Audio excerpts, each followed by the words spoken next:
पैठणचे आमदार विलास भुमरे यांचं जाहीर व्यासपीठावर त्यांनी सांगितलं की माझ्या निवडणुकीत मी 20,000 मतदार बाहेरून आणले, त्यांना मतदार केलं आणि त्याच्यामुळे मी जिंकू शकतो. त्याच्यापेक्षा पुरावा काय पाहिजे? एक आमदार सांगतो आहे.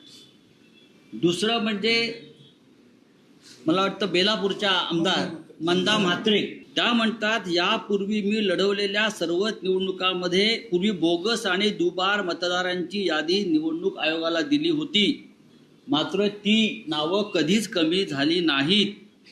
अनेक ठिकाणी अधिकारी आणि कर्मचारी पैसे घेऊन बोगस मतदारांची नोंदणी करतात, हे सत्ताधारी पक्षाचे आमदार सांगताय. बुलढाण्यातले एक सत्ताधारी पक्षाचे आमदार संजय गायकवाड यांनी सांगितलेलं आहे की बुलढाणा जिल्ह्यामध्ये 1 लाखापेक्षा जास्त बोगस मतदार नोंदवले गेले. याचा अर्थ लोकसभा निवडणुकीमध्ये जो त्यांचा खासदार जिंकला हा बोगस मतदारांच्या मदतीनं जिंकलेला आहे.